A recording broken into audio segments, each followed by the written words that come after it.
In this module, we will talk about Henry law and the oxygen supply. What is Henry law? Henry law actually describes the solubility of oxygen in nutrient solution.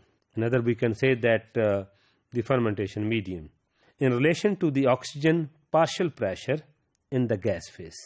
So this equation, you can see that C star is equal to P naught over H. C star is the oxygen saturation concentration of the nutrient solution. So it is the amount of oxygen present in the nutrient medium. Then is the P naught is the partial pressure of the gas in the gas phase. When the oxygen or any that the percentage presence of the oxygen in the air or in the gas that we have to supply in that fermentation. So H is the Henry constant, which is specific for the gas and the liquid phase. So here the point to be noted that aeration with air, if we supply common air that we know that mostly contain 21%, if we say that the normal air having no pollution, etc., then we can see that there is 21% of the oxygen in that. So if we aerate the fermentation medium, then that contain that capacity of 9 milligram of oxygen per liter dissolved in water. But when we say that pure oxygen, then that has the 43 milligram of oxygen per liter. So when we supply the pure oxygen, then there will be a more solubility, and then there will be a more provision of the oxygen into the fermentation medium. So this is the Henry law. So as concerned the oxygen supply, so the oxygen is normally supplied to the microbial culture in the form of common air, because that is the very cheapest way. So this method for the provision of a culture with the supply of air varies with the scale of process. So as we know, when the fermentation process, just we have a provision of a conical flask, which we called as shake flask, we have to meet the requirement of the oxygen just by shaking, and we can use maximum up to 250 to 500 ml just by the shaking on some platform with the controlled temperature. And we know that when we are dealing with the shake flask fermentation, especially in the conical flask, we can maximum utilize in case of aerobic fermentation, when we are dealing with the unicellulars, mean bacteria and blue-green algae, then we can utilize 1/5 of the total volume of the flask. But in case of the filamentous fungi, we can maximum utilize 1/10 of that.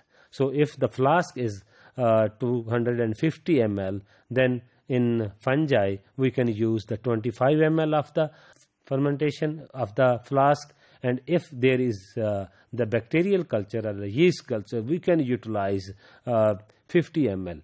So the remaining volume is used as a head space that required for the transportation and then the exchange of the gases. But as concerned the pilot scale and the industrial scale fermentation, normally it is carried out by the stirred fermentation, or in a highly aerobic fermentations we can see that there is airlift fermenters or the tower fermenters. So the aeration and agitation is a problem, and we have to when we have a deep fermentations. So Bartholomew et al. Reported in 1950, they represented that the transfer of the oxygen from the air to the cell where that is consumed pass through 3 different steps. According to Bartholomew et al. 1950, there are the 3 different paths of the oxygen transfer. The first one, that the transfer of oxygen from an air bubble into the solution, and the second is the transfer of the dissolved oxygen through the fermentation medium to the microbial cell, and then the uptake of the dissolved oxygen by the cell.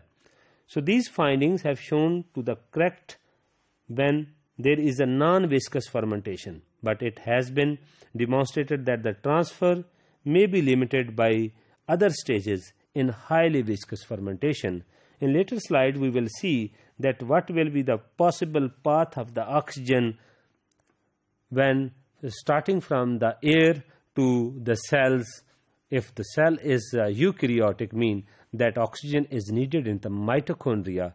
You can see in this slide, then oxygen has to pass 9 different phases.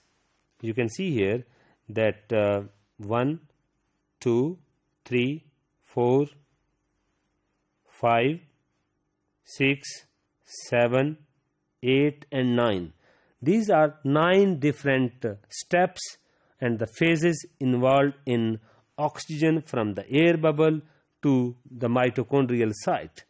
So first is the air bubble, then is the gas liquid interface, then is the bubble layer, and then is a bulk medium, slime boundary layer of the cells, then there is cell wall, and then is the cellular floc or the slime, then is a mitochondrial wall. So 9 different steps has to pass from the air bubble to the cells or to the destiny where the oxygen has to utilized. In this slide you can see that how that the concentration in the gaseous form to go into Cx and then Cy into Cf and then Cf. Actually this is just the elaboration of the previous slide, then how the oxygen complete its path to its complete utilization. So the requirement of high dissolved oxygen concentration by many fermentation has resulted in the development of the process techniques to ensure to complete this transfer path does not exceed the oxygen supply capability of the fermentation vessel. So if the oxygen has to pass so number of phases, then how much each and every step is very critical. So in later module we will talk about the role of each and every step in the path of the oxygen from the air bubble to the cell where that has to utilized.